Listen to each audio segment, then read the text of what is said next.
Good morning students of class 11 arts. So here I have the last portion of the first chapter, that is history, first chapter's last portion. Today we will discuss about the modes of communication. Okay, what is communication? First of all, communication means that how we express our feelings to somebody else. Like today I am doing it through a verbal language, verbal communication mode, that I am speaking to you, you are hearing that and you are listening that and you are understanding and completing the communication process, right? So this is a communication process, but there were different modes of communication. Like in early days when human beings were not at all human beings, when they were like animals, when they were like apes, that time what were the types they used for communication? Because that time they didn't have any script or written communication process, or they didn't have any other means or any other language or verbal modes of communication, right? Only we can see that in human beings that the language or a verbal communication can be seen, okay? And this verbal communication is not like magic. Suddenly it does not just pop up from somewhere and people started talking. No, it has a process, right? So first, what was the process? Like the hominids, the earliest people or the earliest human-like creatures, they used hand gestures or postures or facial expressions to communicate. What are those? Like when I use this type of sign, don't you understand what I am talking about? When I am using this type of signs, what you are understanding, you can understand the meaning, that this means calling somebody and this means no. Like this, they use these body gestures and expressions, hand expressions and facial expressions. Like when I am looking at you like this, that means you can understand that I am angry, and when I am smiling at you, that means I am happy, right? So these were the ways how the first human-like creatures, that is the hominids, they have communicated with each other. The next stage, that the hominoids.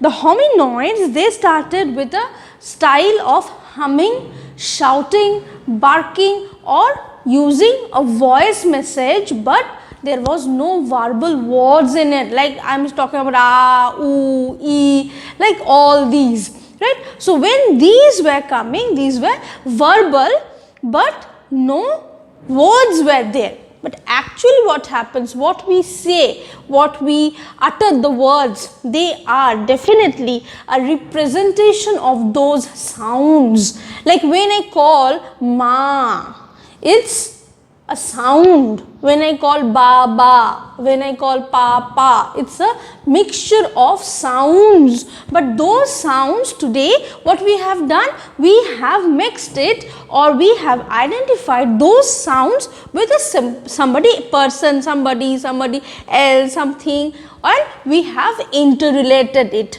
So it became a language. So these hominoids, they have started talking with these kinds of sounds like ah, oo, ee, oh, like this type of callings and this type of sounds they have started talking.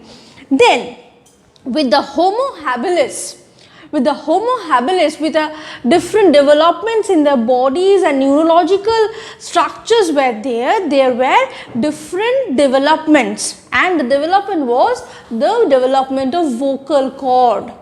When the development of vocal cord started, they started mixing their lip, the inner mouth, their tongue, their teeth, and started to utter different words like I will go to the market. These are a assimilation of different words, different sounds together, right? So after the vocal cord was developed, after the vocal cord started its function, then only human beings started to talk, or people started to have their language.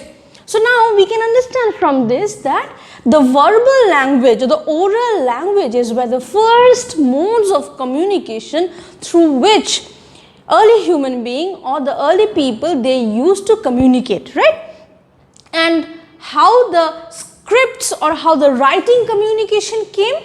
It came with a different mode of communication that is known as paintings.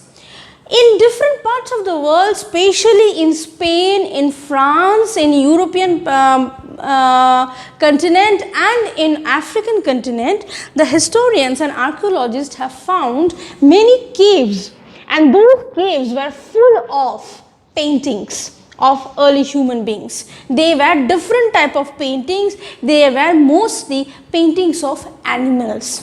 So what is these paintings are? What does this painting say? There are huge number of questions for it. And nowadays historians, they came up with two ideas that maybe the early human being, they used to talk about all this or before going for a hunting or any kind of ritual. Like before they used to go for an hunting, they used to draw the animals here and there, and they used to make the markings that how they are going to kill that particular animal. Like if I draw a picture like this, just imagine that if I draw a picture like this, and what you can understand, that a fish is been grilled or it has been roasted. So maybe if you find this type of images, you can understand that they knew how to roast a fish or how to grill a fish, right? If you found this type of images, like human beings are standing with a stick and they are doing this, that means they are catching fish. How they are catching fish, you can understand from the paintings. So it can be a measure that before going to the hunting, before going for fishing, they used to discuss among themselves that how we are going to hunt that animal. And another argument is this, another suggestion is this, that like today I am doing, like today what I am doing and using this board to write something, to show something to you, the new generation of this country, right? So like that, some historians feel that the cave paintings were used to take a class of the new kids or the beginners of that group. Someone told them how to do hunting, someone told them how to do fishing, and they used the wall of a cave for these kinds of paintings. And from these kinds of paintings, slowly the pictorial scripts have been evolved. You know that in Egypt they have different type of pictorial scripts. They have pictorial scripts like these have a meaning. And in Mesopotamia and in Harappa and Mohenjo-daro civilization also, you have pictorial scripts. That means they used to write something, they used to communicate something through these pictures. And slowly these pictures were transferred into a writing script. And not only that, these writing scripts are a verbal representation. A verbal representation of the a scriptural representation of the verbal sound. So later on these paintings were changed into scripts, right? So this is how the early human being, they used to communicate with each other.